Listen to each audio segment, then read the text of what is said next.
Now, Mary Leakey, of course, did not believe that there were humans like us living in East Africa almost 4 million years ago. So how did she explain the footprints? Well, she said there must have been some type of hominid who had feet exactly like modern human feet, and that's how the footprints were made. It's an interesting proposal. It's possible, of course. Unfortunately, at the present moment, there is no physical evidence to support that idea.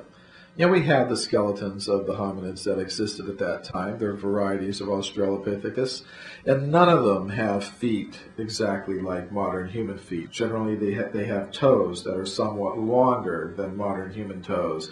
They have a first toe that can extend out to the side like a human thumb, and their feet have other ape-like features.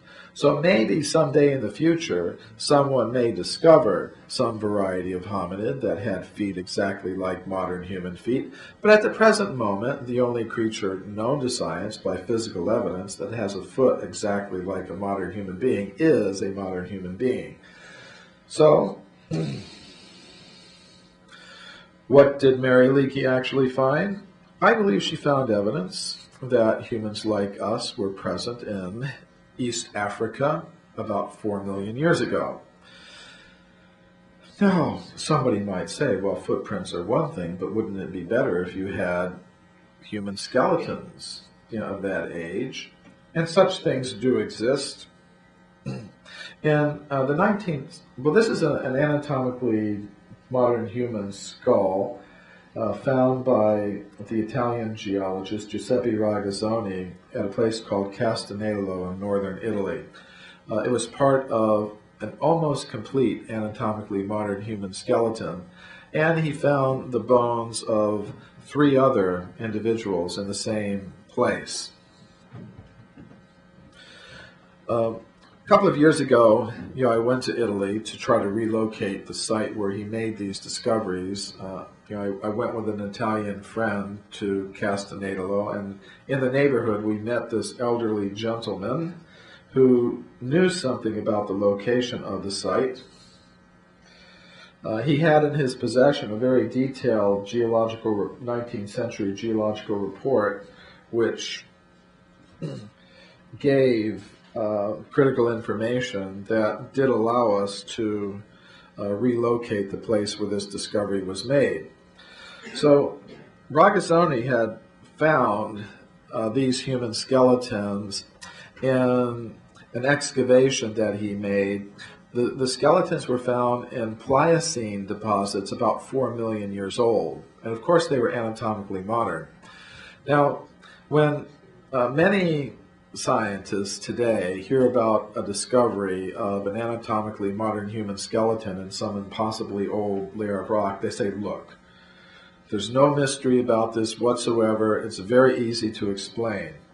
Only a few thousand years ago, somebody died up here at this level. His friends dug a grave, and they put the body down here, covered it over, and that's why, you think you found some anatomically modern human skeletal remains in some Pliocene formation in Italy. Now, such things can happen. They do happen. Technically, this is called intrusive burial. But Giuseppe Ragazzoni himself, the original discoverer, was a professional geologist, and he was very, very well aware of this problem. And actually, if you go back to his original reports, you'll see he considered it very carefully. He said, if it had been a burial, then the overlying layers of rock would have been disturbed, as we see here. And he said he looked very carefully when he was extracting the skeleton from the ground. And he said all the overlying layers of rock were perfectly intact. And actually, he said that each layer had its own microstratification. In other words, each of these layers was made of hundreds of other small paper-thin layers of deposits, and all of those were undisturbed. So the indication is that the skeletons really did belong in the layers in which they were found, in this case about 4 million years old, which is roughly the same age as the anatomically modern human Laetoli footprints.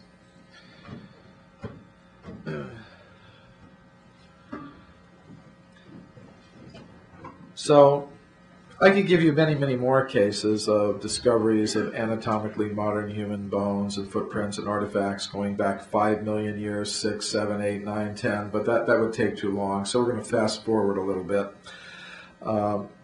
This is Carlos Ribeiro. He was, in the late part of the 19th century, the chief government geologist of Portugal, and he found hundreds of human artifacts in his country of Portugal. He found them in lower Miocene deposits about 20 million years old. Now, when he was living, he displayed the artifacts in these cases here in the Museum of Geology in Lisbon with labels indicating a lower Miocene age of 20 million years.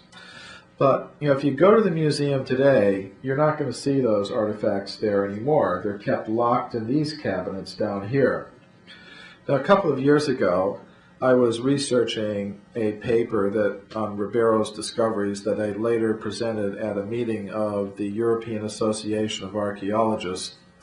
When I was doing the research, I went to Lisbon, and I went to the museum, and I got permission from the director to open up these cabinets here and to study and photograph some of these 20 million year old artifacts from Portugal. Here are some close-ups of some of them. It's an assistant of mine taking photographs in the museum. And by studying some of the old maps and field notes and documents left by Ribeiro in the museum, we were able to go out into this countryside of Portugal and relocate some of the original sites, which was not an easy task. But we did find some of them, such as the quarry at Morganera, where Ribeiro made some of his discoveries. This is one of the artifacts he discovered there with his original label on it. But, it's interesting what happened. As I said, when he was alive, he displayed the artifacts in the museum with labels indicating an age of 20 million years. After he died, his colleagues in the museum did something very interesting. They left the artifacts on display, but they wrote new labels for each of them.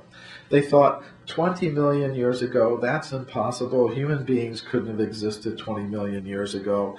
So they thought, well, let's just write some new labels. So this is the new label they wrote for the artifact I just showed you.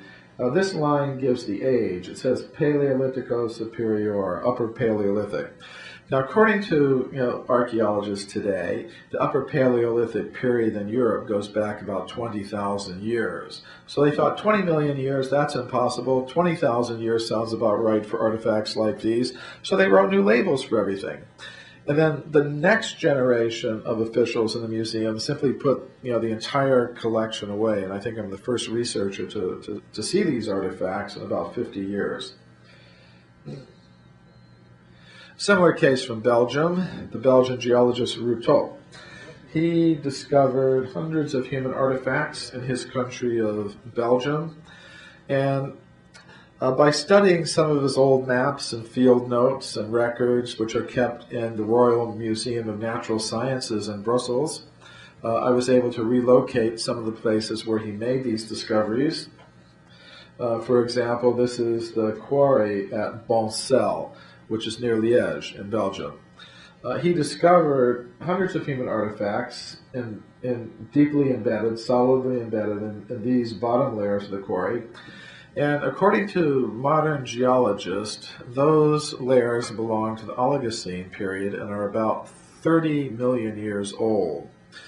Now, a Vedic archaeologist would not have any problem thinking that human beings were existing 30 million years ago on this planet. As a matter of fact, a Vedic archaeologist might be prepared to find evidence for a human presence going much further back than that, all the way back to the beginning of the day of Brahma. But for most archaeologists and anthropologists today, this is completely impossible. For a paper that I later presented at a major international conference on the history of archaeology, I was able to get access to the collection, and we were able to photograph and study some of the artifacts.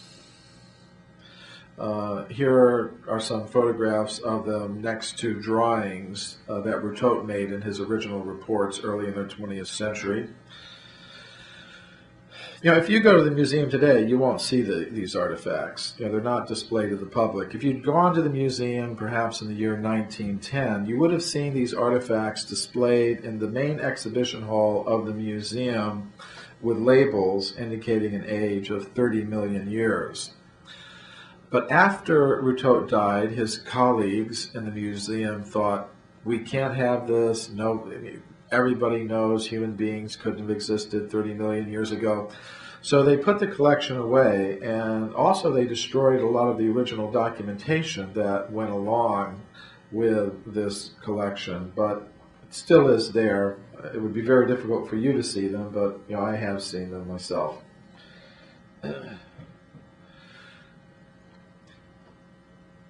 Now here's a case I found really fascinating. This is the case of the California gold mine discoveries. In the middle of the 19th century, gold was discovered in California, and miners came from all around the world to get the gold. They came to places like Table Mountain in the Sierra Nevada mountains, and to get the gold, the miners dug tunnels through solid rock. And deep inside these tunnels, the miners found human skeletons and human artifacts, hundreds of them, not just in one place, but in many dozens of places in the gold mining region. For example, they found many of these stone mortars and pestles. This particular set was found 1,500 feet from the mouth of the tunnel. 1,500 feet in a tunnel, deep in a tunnel, drilled into solid rock. That stone mortar and pestle were found by a miner, but some of the discoveries were made by professional scientists, such as Clarence King of the United States Geological Survey.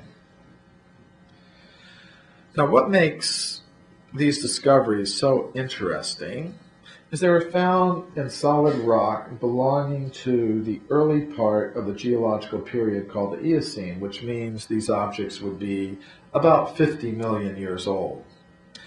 Now, as I said, a Vedic archaeologist wouldn't have any problem with that, but for most archaeologists today, it would be completely out of the question. 50 million years ago is before the time of the first apes and monkeys, according to their, perhaps mistaken, picture of the history of life on Earth. Where do we get this date of 50 million years? A little technical information. This is the bedrock here, and these depressions are river channels that were carved into the rock by rivers that ran during the early Eocene. That's been determined by the Eocene nature of the plant and animal fossils that are found in the old river gravels, which are now compacted into solid rock. That age has also been confirmed by some other methods. Over the old river deposits are deposits of volcanic ash, huge deposits of volcanic ash that are now solidified to rock-hard consistency. These have been dated using the potassium argon method, and the ages range from 20 to 33 million years, covering the older river channel deposits. And then on top, you've got lava flows, basalt, over 200 feet thick, dated at 9 million years using the potassium argon method. And these deposits used to extend across the whole area, but then later new rivers formed and they carved out new channels, leaving Table Mountain here. And the human bones and artifacts were found in these old Eocene river deposits.